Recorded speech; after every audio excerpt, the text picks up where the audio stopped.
حي على الفلاح.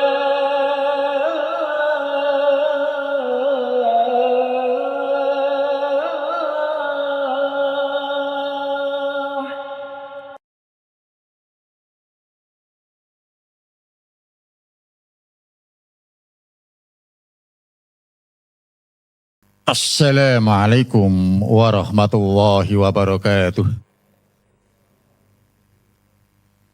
Alhamdulillah alladzi 'allama bil qalam 'allamal insana ma lam ya'lam. Asyhadu an la ilaha illallah wahdahu la syarikalah wa asyhadu anna Muhammadan 'abduhu wa rasuluh la nabiyya ba'da. Raditu billahi rabba wa bil islami dina wa bi Muhammadin nabiyya wa rasula. Allahumma inni as'aluka rizqan thayyiban wa ilman nafi'a wa amal mutaqabbala. Bapak para jemaah salat subuh Masjid Al-Falah yang dirahmati oleh Allah, mari kita bersama-sama tidak henti-hentinya untuk senantiasa berucap-ucap syukur kehadirat Allah Subhanahu wa taala karena sampai dengan pagi ini kita masih diberi kesempatan oleh Allah untuk bertemu muka bermuajah di masjid yang insya Allah penuh dengan barokah dari Allah Subhanahu wa taala. Mudah-mudahan seluruh aktivitas kita selama ini semuanya diterima dan mendapatkan ridho dari Allah Subhanahu wa taala. Sholawat dan salam mudah-mudahan tetap terlimpah pada junjungan Nabi besar Muhammad SAW yang telah membimbing umat manusia dari zaman gelap menuju zaman yang terang, dari zaman biadab menuju zaman yang beradab. Dan mudah-mudahan kita yang hadir di masjid ini dan keluarga kita di rumah termasuk hamba-hamba yang senantiasa mendapatkan hidayah dari Allah Subhanahu wa taala agar kehidupan kita selamat dan bahagia dunia, selamat dan bahagia pula nanti kita di akhirat. Amin ya rabbal alamin. Bapak sekalian, yang akan kita bicarakan pagi ini adalah tentang korelasi kalender Hijriah dengan syariat Islam. Bapak sekalian, kalender yang kita kenal, yang umum berlaku di masyarakat kita, ada dua. Ada kalender miladiah, kalender umum, ada kalender hijriyah. Dari mana asal usul dari dua kalender ini? Tidak lain dan tidak bukan berasal dari fenomena alam ciptaan Allah Subhanahu wa taala yang di situ ada sunatullah, ada hukumnya Allah yang melekat pada ciptaan itu. Tapi sekalian kita perhatikan dulu apa yang saya tampilkan di layar ini. Dari sinilah asal muasal kalender Hijriah dan kalender Miladiah. Yang berwarna terang ini adalah matahari. Yang gelap menuju terang ini, yang berputar mengelilingi matahari ini adalah bumi, tempat kita berpijak. Dan yang abu-abu ini adalah rembulan yang mengelilingi bumi. Ini planet-planet ciptaan Allah yang Allah tegaskan dalam firman-Nya. Wasyamsu wal qamaru bihusban. Matahari dan rembulan itu diciptakan dengan perhitungan. Dari sinilah nantinya kita bisa menghitung bahwa beredarnya rembulan mengitari matahari dalam 1 tahun ada 12 bulan. Seperti halnya rembulan mengitari bumi. Sama 12 bulan. Rembulan berputar mengelilingi bumi Bumi berputar mengelilingi matahari. Kira-kira mataharinya berjalan atau diam? Dan matahari itu berjalan. Ya, ingat-ingat Pak. Rembulan berputar mengelilingi bumi, bumi berputar mengelilingi matahari. Dan matahari itu berjalan. Wasyamsu tajri li mustaqarrin laha. Dzalika taqdirul azizil alim. Dan matahari itu berjalan li mustaqarrin laha, di atas garis edarnya, di atas relnya. Jadi matahari tidak diam, Pak. Matahari berjalan. Informasi dari Al-Quran. Kalau kita lihat ayat-ayat ini dan fenomena alam yang di situ ada sunatullah di dalamnya. Al-Quran itu diturunkan melampaui kemajuan alam pikir manusia. Zaman ayat ini turun, belum ada ilmu bumi dan antariksa. Belum ada ilmu astronomi. Tapi Al-Quran sudah memberitahukan kepada kita bahwa matahari itu berjalan. Wasyamsu tajri li mustaqarrin laha. Dzalika taqdirul azizil alim. Pagi ini kita bicarakan hal-hal seperti ini. Kita gunakan interkoneksi keilmuan. Baik firman-firman Allah maupun fenomena alam yang kita sudah ketahui tiap hari ini. Sekarang mari kita bicarakan pelan-pelan. Apa yang ada di dalam makalah itu. Bapak sekalian, dasar-dasar teologisnya ya. Tadi sudah saya singgung. Yang pertama, inna fi khalqis samawati wal ard wa ihtilafil laili wan nahar la ayatil li ulil albab. Sesungguhnya dalam penciptaan langit dan bumi, silih bergantinya malam dan siang, terdapat tanda-tanda. Bagi siapa? Bagi orang yang menggunakan akal. Sehingga Allah Subhanahu wa Ta'ala pun memberitahukan bahwa penciptaan matahari dan bulan itu dengan perhitungan. Supaya manusia itu bisa menggunakan akalnya. Dihitung. Bapak sekalian, suatu saat nanti antara matahari, rembulan, dan bumi satu garis memunculkan gerhana. Ya, memunculkan gerhana. Gerhana itu Pak bisa dihitung kapan terjadinya. Berapa menit, berapa detik diketahui. Bihusbat dengan perhitungan. Makanya ayat yang kelima dari Quran surat Ar-Rahman ini menyebutkan wasyamsu wal qamaru bihusban.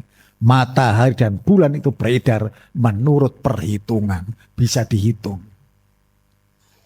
Ayat-ayat Allah, makhluk-makhluk ciptaan Allah memang diciptakan dengan perhitungan.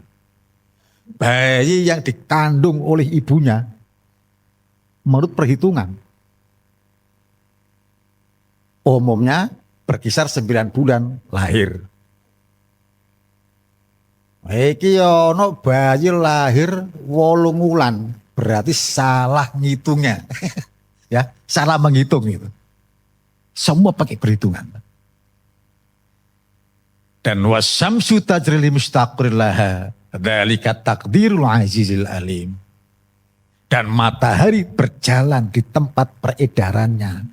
Demikian itu ketetapan Zat yang maha perkasa lagi maha mengetahui. Berikutnya Pak. Kedudukan bulan kalender Hijriah dengan syariat Islam. Nah ini yang penting Pak. Saya yakinnya jenengan yang hadir di sini ini hafal betul tanggal berapa kita lahir, bulan apa kita lahir, tahun berapa kita lahir, hafal semua. Tapi menggunakan kalender miladiah. Ya. Kalender Masehi atau Syamsiah. Nah, sekarang Pak, coba tanggal berapa kita lahir, bulan apa kita lahir, tahun berapa kita lahir dengan menggunakan kalender Hijriah. Akeh sing ora weruh. Ini membuktikan bahwa selama ini kita lebih akrab menggunakan kalender miladiah dibanding kalender Hijriah. Sementara Allah Subhanahu wa taala memilih kalender Hijriah untuk menurunkan syariat-syariatnya. Dan itu kepastian. Dzalikat dinul qayyim. Yang demikian itu ketetapan agama yang lurus. Setiap syariat Islam turun terkait dan diikat oleh kalender Hijriyah. Coba, maaf ya, kemarin Idul Adha tanggal berapa kemarin? Jawaban yang pasti 10 Dzulhijjah. Oh, sampai orang sing ngomong 6 Juni. Ya. Kapanpun, zaman dulu maupun yang akan datang, Idul Adha pasti 10 Dzulhijjah. Dzalika dinul qayyim. Yang demikian itu ketetapannya, agama yang lurus. Jawabannya mesti pasti, Pak. Kapan Riyaya Idul Fitri? Jawabannya pasti 1 Syawal, gunakan Syawal. Kapan kita akan puasa Arafah? Pasti 9 Dzulhijjah. Itu ketetapan agama yang lurus. Pakai kalender Hijriyah. Walaupun ayat itu turun, sudah dikenal, Pak. Kalender miladiah sudah dikenal. Kapan Rasulullah lahir? Rabiul Awal. Walaupun tahunnya belum ada nominalnya. Tahun piro? Tahun gajah. Belum ada nominal tahun. Tapi sekali lagi syariat-syariat Allah diturunkan dengan menggunakan kalender Hijriyah. Allah Subhanahu wa taala berfirman, A'udzubillahi minasyaitonirrajim. Inna iddatas syuhuri indallahi 12 syahrun fi kitabillah. Yauma khalaqas samawati wal ard minha arba'atul hurum. Dzalikat dinul qayyim. Ini Al-Quran surat At-Taubah ayat 36. Sesungguhnya jumlah bulan di kitabullah itu ada 12 bulan. Sejak Allah menciptakan langit dan bumi. Dengan kata lain, begitu Allah menciptakan langit dan bumi bersamaan dengan penetapan waktu. Setahun itu ada 12 bulan. Jangan remehkan waktu, Pak. Ya. Saking pentingnya waktu, Allah seringkali bersumpah dengan menggunakan waktu. Ono wadduha demi waktu pagi. Ono walail demi waktu malam. Ono wal asr demi waktu asar. Banyak firman-firman Allah dengan menggunakan sumpah. Seperti itu ada huruf waw di situ, waw kosam namanya. Waw bentuk sumpah. Ya. Jadi begitu Allah menciptakan langit dan bumi bersamaan dengan penetapan waktu. Di antaranya ada 4 bulan yang suci. Di sini nanti Pak kita mesti paham ya. Jangan terjadi kesalahpahaman yang berlarut-larut sehingga istilah ada salah kaprah. Jadi ada 4 bulan yang suci, bulan yang dimuliakan. arba'atul hurum. Pak, haram itu bisa diartikan suci, bisa diartikan larangan. Kalau ada Masjidil Haram, berarti dalam masjid itu suci dan banyak larangan. Wonten dua kota suci, Al-Haramain. Sebab di dalam dua kota suci itu banyak larangan. Saya hanya berharap kepada Allah, mudah-mudahan seluruh yang hadir di sini ini bisa umroh, bisa haji. Ya. Nanti jenengan Pak, begitu masuk kota Mekah, di pelataran Masjidil Haram itu banyak burung dara, akeh manuk doro. Kita tidak boleh Pak, diharamkan berburu. Sampai numroh nyekel manuk doro digomole. Gaya oleh-oleh iki doro Arab. Tidak boleh Pak, ada larangan berburu di kota suci. Ya. Wala fusuk wala jidal, tidak boleh Pak. Ngomong kotor, tidak boleh bantah-bantahan. Di kota suci. Maka suci, haram itu bisa diartikan suci, bisa diartikan larangan. Ya. Ada 4 bulan yang disucikan. Datanglah Rasulullah Muhammad SAW menyebutkan, memberikan keterangan. 4 bulan suci itu apa? Maka muncullah sabda Rasulullah SAW yang diabadikan dalam Sahih Bukhari ada, dalam Sahih Muslim pun ada. Az-zamanu qad istadara kaihati yauma khalaqas samawati wal ard. As-sanatusna asyara syahron minha arba'atul hurum. Salatatu mutawaliyat. Dzulqa'dah, Dzulhijjah, Muharram, Warajab. Bulan suci itu ada 4. Informasi Rasulullah. Di dalam apa? Di dalam Sahih Bukhari. Hadis nomor 2958. Zaman terus berjalan. Dari sejak awal penciptaan langit dan bumi. 1 tahun itu ada 12 bulan. 4 di antaranya adalah bulan yang suci. Jenengan harus paham betul Pak. Dititeni ya, diteni. Bulan 4 yang suci itu apa? Dzulqa'dah, Dzulhijjah, Muharram, dan Rajab. Tapi kita sering mengatakan bulan suci Ramadan. Di mana Ramadannya itu? Apa enggak salah kaprah itu? Ya. Jadi mesti dipahami Pak. Kita enggak boleh ikut-ikutan. Ya. Dalam ini karang ngaji Pak. Enggak apa-apa, tak bukakan kitabnya ya. 2958 Bukhari Pak ya. Ini tak buka kitabnya ya. Nomor hadisnya 2958. Nah ini Pak. Ini kitab aslinya Pak. Ngaji ini iso nangis loh Pak. Sebab ra iso muni. Ya. Ngaji ini iso nangis. Sekarang gak iso muni. Maksud saya Pak, enggak saya ngajak bicara tentang bacaan. Ini Pak ya, semua lihat ini Pak, crossernya Pak. Ini ada sanad Pak. Sanad. Saya klik Pak. Berubah warna ya.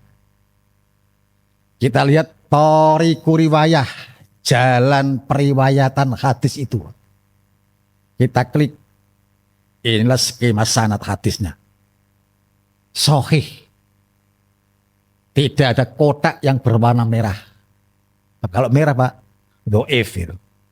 Ya. Ini tidak ada kotak merah. Kita lihat pula jalurnya, sanadnya adalah marfu. Marfu itu maksudnya sanadnya nyambung sampai Rasul. Tidak terputus. bukan munkoti, tidak terputus. Jadi betul-betul penjelasan Rasulullah dari lisan Rasulullah yang bisa kita percaya. Rasulullah itu punya tugas apa? Menjelaskan isi Quran.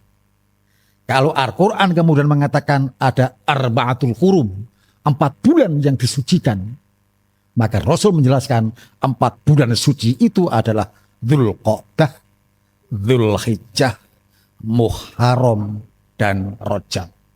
Pagi ini kita berada pada bulan Muharram, bulan yang disucikan oleh Allah.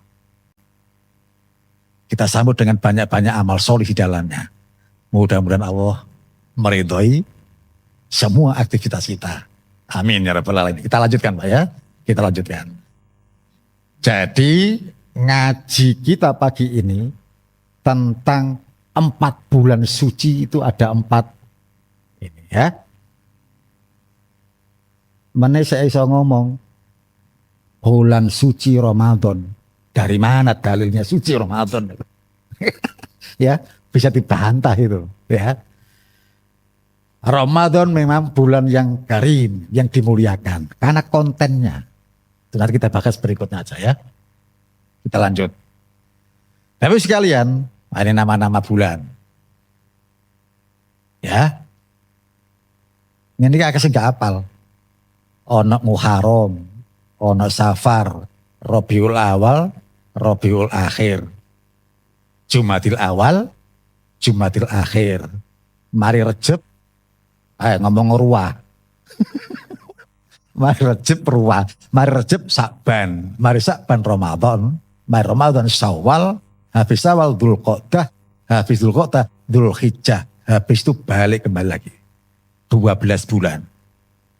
Kaya dene Januari, Februari, Maret, April sampai Desember. Desember balik Januari. 12 bulan. Tapi diingat-ingat Pak ya. Walaupun sama-sama 12 bulan. Allah menggunakan kalender Hijriyah untuk menetapkan syariat-syariatnya. Ya. Lanjut Pak. Sekarang apa yang harus kita lakukan? Amalan dan syariat yang terkait dengan kalender Hijriyah. Nomor 1 Pak, Muharram. Sekali lagi pagi ini kita berada pada bulan Muharram. Rasul memberitahukan, afdhal siyam ba'di Ramadan syahruwahil Muharram. Seutama-utama puasa setelah Ramadan adalah puasa di bulannya Allah, bulan Al-Muharram. Jadi Muharram itu Pak, bulannya Allah. Maka Nabi menyebutkan Syahruwahil Muharram. Bulan yang mulia, bulan yang suci. Tapi nek wong Jawa Muharram disebut suro. Seje wisan konsepe. Nek wong Jawa jenenge suro, bulan penuh sial. Bulan banyak malapetaka.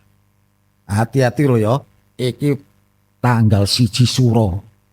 Jumat Kliwon, waya dedemit metu. Coba. Seakan-akan itu bulan yang menakutkan. Sementara Allah lewat lisan Rasul yang menyebutkan itu bulan yang dimuliakan oleh Allah. Bahkan Muharram disebut sebagai bulannya Allah. Bulan untuk baik untuk kita berpuasa. Ya. Jadi sebaik-baik puasa setelah Ramadan, ada puasa pada bulannya Allah, bulan Muharram. Ono poso jenenge poso Tasu'ah.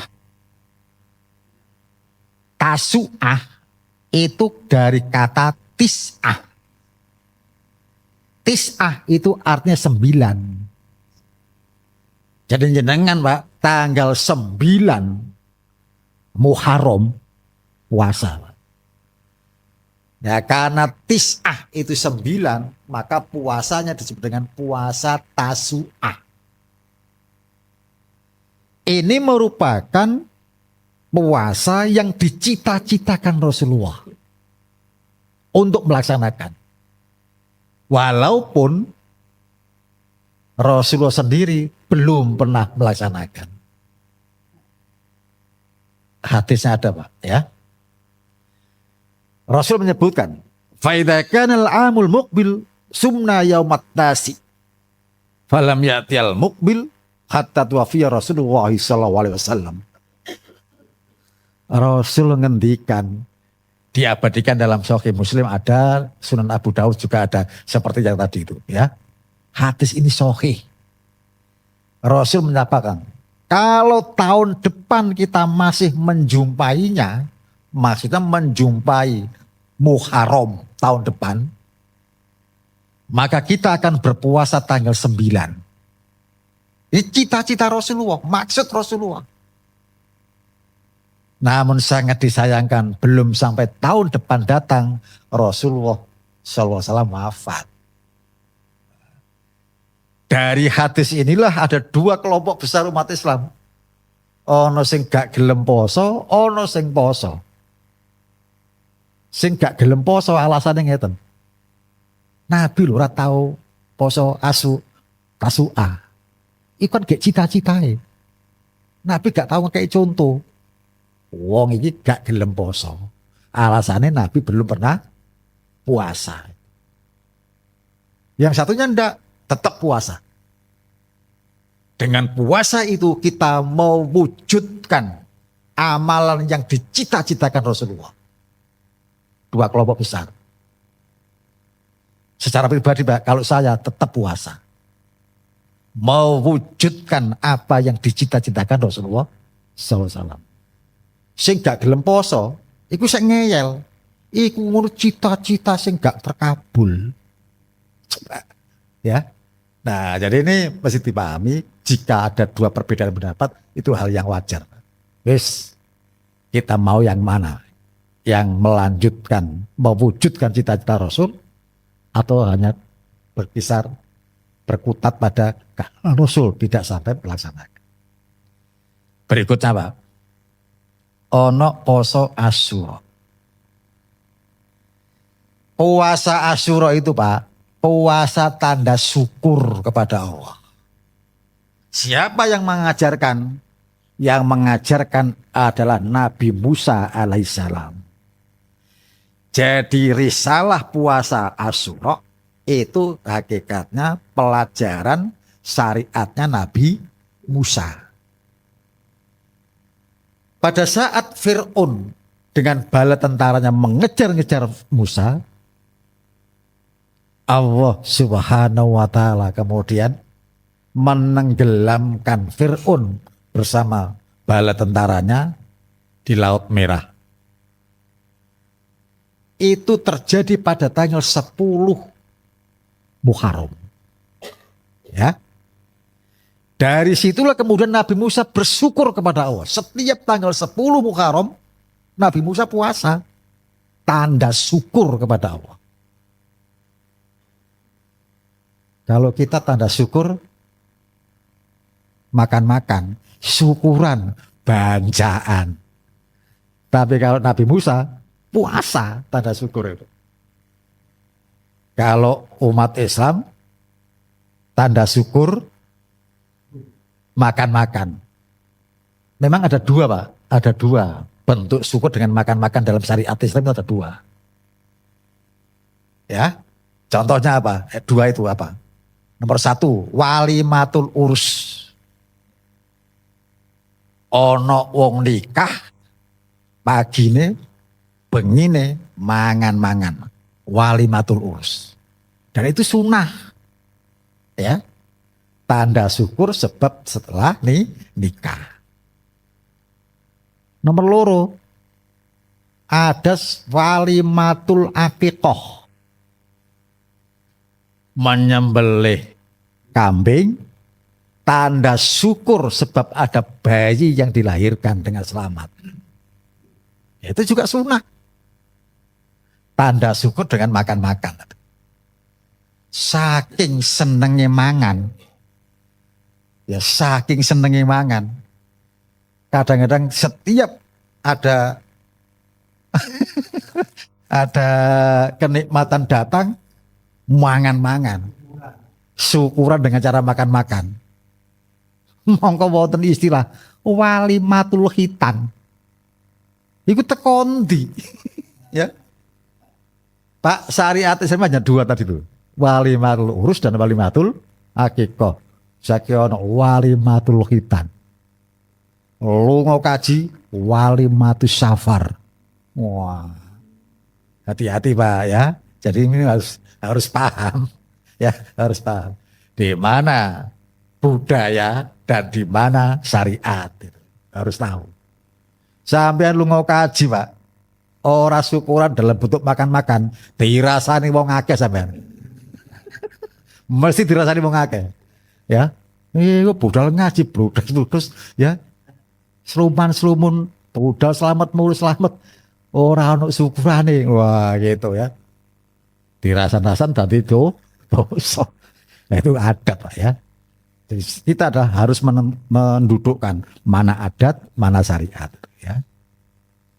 Nah, Bapak sekalian, ini Pak yang saya nanti dalam Sahih Bukhari. Nabi ketika datang ke Madinah mendapatkan orang Yahudi berpuasa 1 hari, yaitu Asyura. Orang Yahudi Pak. Jadi Yahudi itu ya poso Pak. Ya. Maka salah satu alasan mengapa Nabi kemudian puasa Tasu'ah, supaya puasanya tanggal 10 itu tidak sama dengan puasanya orang-orang Yahudi. Itu salah satu alasannya. Mereka berkata, orang Yahudi Madinah berkata, ini adalah hari yang agung. Hari yang Allah menyelamatkan Musa dan meninggalkan keluarga Fir'aun. Maka Nabi Musa berpuasa sebagai bukti syukur. Nah, bukti syukur kepada Allah. Jadi tanda syukur kepada Allah itu bisa bentuk puasa.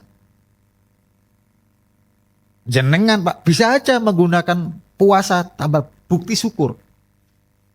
Jenengan punya cucu, jenengan punya anak. Arep tes nang perguruan tinggi. Siapa sing dipilih? ITS. Wis jenengan wujar. Nek awam tes nang ITS klebu. Bapak poso sedina. Nah, tanda syukur dengan nadar bentuk puasa itu nadar Pak. Begitu tes masuk, nadar itu menjadi wajib untuk dilakukan.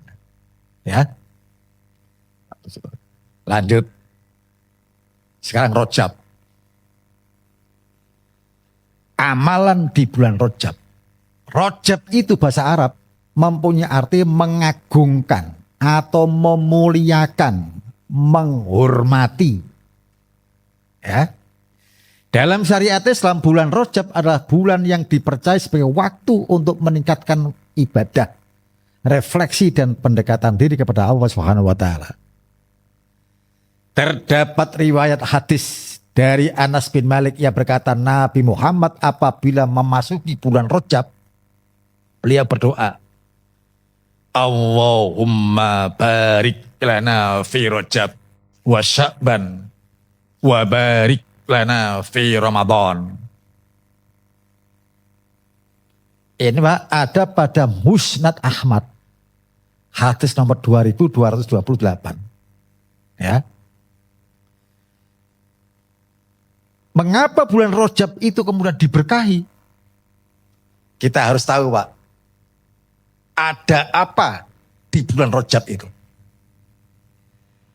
Dalam tarikh Islam, dalam Sirah Nabawi disebutkan. Allah memilih bulan Rajab yang termasuk salah satu dari 4 bulan yang diharamkan. Arba'atul Hurum. Allah memilih Rajab untuk turunnya perintah sholat yang 5 waktu. Ya. Jadi peristiwa Isra Mi'raj terjadi pada bulan Rajab. Isra Mi'raj itu olehnya perintah sholat yang 5 waktu.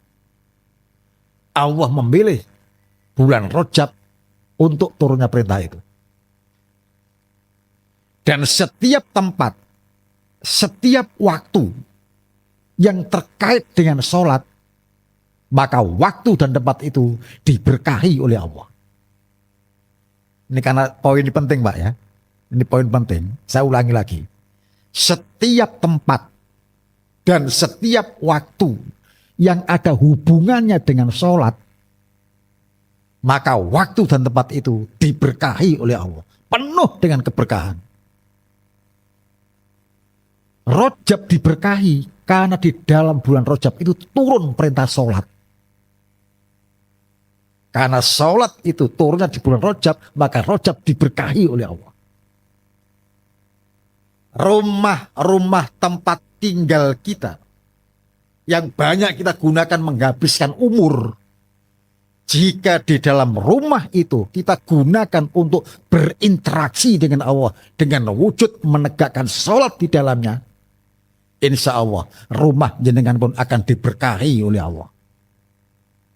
Makanya Rasul mewanti-wanti, ij'alu min sholatikum fi buyutikum wala tatakhiduha kubura.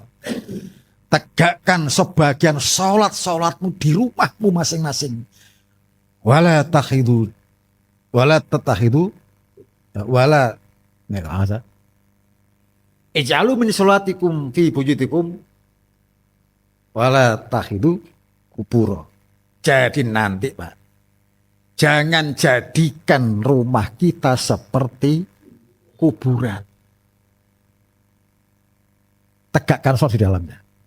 Rumah yang di dalamnya digunakan berinteraksi dengan Allah dengan wujud sholat, maka akan diberkahi. Dan keberkahan itu nantinya berpengaruh pada jiwa orang-orang yang berada dalam rumah itu.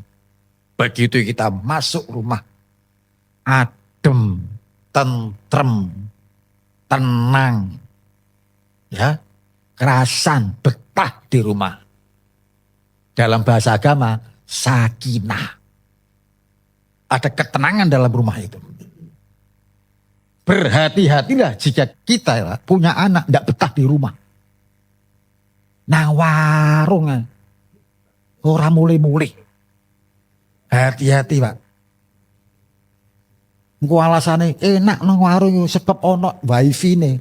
Pasangan wifi nang omah, anak tetep nang warung, Pak. Ya. Muhasabah, mengapa anak saya tidak betah di rumah?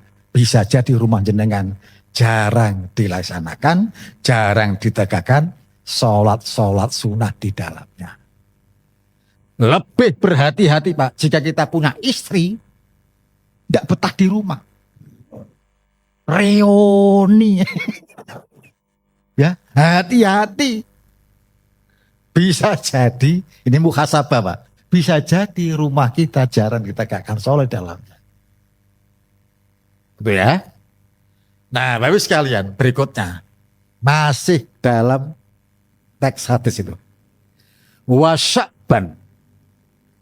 Bulan Sya'ban juga bulan yang diberkahi oleh Allah. Karena apa? Karena ada hubungan dengan sholat. Sekali lagi Pak, tempat dan waktu jika ada hubungan dengan sholat, maka waktu dan tempat itu akan diberkahi oleh Allah. Dan Sya'ban ada ikatan dengan sholat. Saya hanya berharap kepada Allah, mudah-mudahan yang di sini nih, semuanya bisa umroh, bisa haji. Nanti kalau jenengan umroh Pak, jenengan sholat di Masjid Nabawi, jenengan Pak ngadep ngidul. Ya, sholatnya ngadep ngidul.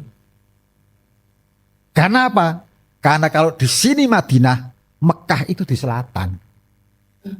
Ya. Jadi sholatnya ngadep ngidul. Dulu Rasulullah SAW sholat pada saat hijrah dari kota Mekah ke kota Madinah.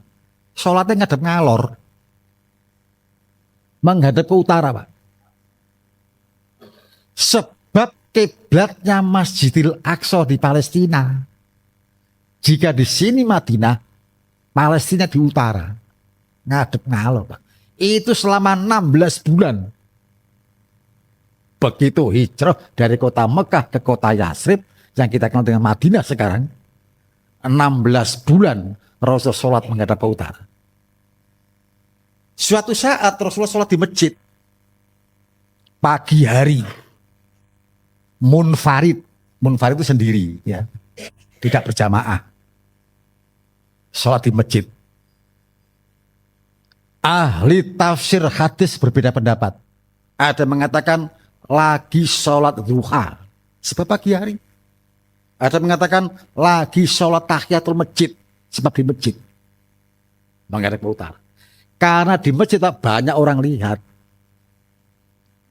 Begitu Rasulullah rukuk, tibalah saatnya i'tidal. Sami'allahu liman hamidah. Datanglah malaikat Jibril alaihissalam. Ya Muhammad, fawalli wajhaka syatral masjidil haram. Muhammad, hadapkan wajahmu ke arah masjidil haram. Asale ngadep ngalor Masjidil Aqsa, hadapkan wajahmu ke arah Masjidil Haram, ke selatan. Langsung, Pak. Rasulullah tidak membatalkan sholatnya dan mengulangi sholatnya, tapi Rasulullah melanjutkan sholatnya. Peristiwa perubahan arah kiblat sholat terjadi pada bulan Sya'ban. Makanya Allahumma barik lana fi Rajab wa Sya'ban. Masjid tempat Rasulullah sholat seperti itu sampai sekarang masih berdiri tegak dengan sekian kali perubahan renovasi. Masjid itu, Pak, namanya Masjid Qiblatain. Qiblatain itu coro Arab. Coro Indonesia dua arah kiblat. Sebab Rasulullah melaksanakan satu sholat dengan menghadapkan wajahnya kedua arah kiblat. Masjidil Aqsa dan Masjidil Haram. Sekali lagi, waktu dan tempat. Jika ada hubungan dengan sholat, maka waktu dan tempat itu akan diberkahi oleh Allah. Makanya Rasulullah menyebutkan Allahumma barik lana fi Rajab wa Sya'ban. Wa barik lana fi Ramadan. Ramadan itu bulan penuh dengan keberkahan. Mengapa? Sebab ada hubungan dengan sholat. Sholat khusus. Sampai sholatnya saja diikat dengan nama Ramadan. Dialah Qiyamul Ramadan. Pak, jenengan kedah paham. Ono bahasa hadis, ono bahasa fikih. Qiyamul Ramadan itu bahasa hadis. Bahasa yang keluar dari lisan Rasulullah yang mulia. Bergesernya waktu, Qiyamul Ramadan tidak populer. Yang lebih populer adalah tarawih. Tarawih itu, Pak, bahasa fikih. Ya, dititeni ono bahasa hadis, ono bahasa fikih. Lah ini bahas masalah fikih, Pak, banyak perbedaan. Makanya Qiyamul Ramadan ini dikatakan bahasa fikih traweh. Akhirnya beda-beda, Pak. Ono sing 4-4-3, ya kan? Ono sing loro siji, ono. Ono sing loro telu ki ono. Ono sing gak sholat ya ono. Ya, ya fikih. Ya. Nah, ini harus paham, Pak, ya. Pak, ini waktunya habis, Pak. Begini, Pak, ya. Makanya saya pakai makalah, setidaknya walaupun tidak selesai, makalah bisa dibawa pulang, dibaca di rumah. Yang pasti di dalam makalah itu ada marojiknya. Apa marojik? Referensinya, rujukannya. Ono hadis nomor-nomornya, ono surat ya, ono nomor ayatnya, ya. Bisa dilacak.